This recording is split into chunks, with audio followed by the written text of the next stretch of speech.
சென்னை விமான நிலையத்தில் முன்னாள் எம்எல்ஏ கருணாஸ் கைப்பையில் இருந்து 40 துப்பாக்கி குண்டுகள் பறிமுதல் செய்யப்பட்டிருக்கிறது. இது பற்றிய மேலும் விவரங்களை செய்தியாளர் கசாலி விவரிக்க கேட்கலாம். வணக்கம் கசாலி. 40 துப்பாக்கி குண்டுகளை கொண்டு செல்வதற்கான முக்கிய காரணம் என்னவாக சொல்லப்பட்டிருக்கிறது கருணாஸ் தரப்பிலிருந்து?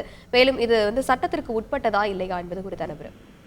சென்னை மீனம்பாக்கம் விமான நிலையத்திலிருந்து திருச்சிக்கு செல்லக்கூடிய விமானத்தில் பயணிகள் செல்ல வந்திருந்தார்கள். அது பயணிகளின் உடைமைகளையும் மற்றும் அவருடைய ஆவணங்களை எல்லாம் பாதுகாப்பு அதிகாரிகள் சோதனை செய்து கொண்டிருந்தனர். அப்போது திருச்சி செல்வதற்காக நடிகரும் முக்குளத்தோர் புலிப்படை கட்சி தலைவரும் முன்னாள் எம்எல்ஏவுமான கருணாஸ் வந்திருந்தார். அவரது உடைமைகளை சோதனை செய்த போது ஒரு கைப்பையில் அபாயகரமான பொருட்கள் இருப்பதாக தெரிய வந்தது. இதை அடுத்து அவரிடம் கேட்டோம். அதில் இருந்து ஆச்சரியமான பொருட்கள் எதுவும் இல்லை என்று கருணாஸ் தரப்பு குறிப்பிட்டது.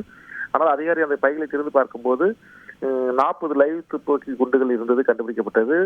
இந்த துப்பாக்கி குண்டுகள் விமானங்களில் கொண்டு செல்லக்கூடாது என்பது விதி என்பதால் அந்த துப்பாக்கி குண்டுகளுடன் பறிமுதல் செய்யப்படும் என்றும் அதிகாரிகள். அப்போது அவர் நான் ஏற்கனவே துப்பாக்கி லைசன்ஸ் என்ற தன்னிடம் இருப்பதாகவும் கை துப்பாக்கியில் பயன்படுத்துகிற குண்டுகள் இவை, ஆனால் விமானத்தில் கொண்டு செல்வது தெரியாது, ஆனால் தவறுதலாக கைப்பை மாறி வந்து விட்டதாகவும் அவர் தெரிவித்தார். அதன் பின்னர் அதிகாரிகளிடம் ஒரு விசாரணை நடத்தினார்கள். அதன் பிறகு கருணாஸ் அவர் தனது துப்பாக்கி லைசன்ஸ் மற்றும் ஆவணங்களை காட்டிய பிறகு அந்த அதிகாரிகள் அதை பார்த்தனர். மேலும் குண்டுகள் ஒன்றும் செல்லக்கூடாது என்பதால் அவர் ஆவணங்கள் உரியதால் அவரை விமானத்தில் அனுப்ப அதுக்குள் விமானம் திருச்சி புறப்பட்டுகின்றதால் அவரை திருப்பி அனுப்பிவிட்டார்கள். அவர் அந்த துப்பாக்கி குண்டுகள் மற்றும் ஆவணங்கள் ஒன்று கொண்டு அவர் சென்னையில் உள்ள வீட்டுக்கு புறப்பட்டு சென்று விட்டார். இது சம்பவம் சென்னை மாதிரி பரவுகிறது. மேலும் இது சம்பந்தமாக பாதுகாப்பு அதிகாரிகள் தொடர்ந்து விசாரணை நடத்தி வருகிறார்கள். விரிவான விவரங்களுக்கு நன்றி கசாலி. செய்திகளை உடனுக்குடன் தெரிந்து கொள்ள உடனே சப்ஸ்கிரைப் பண்ணுங்க.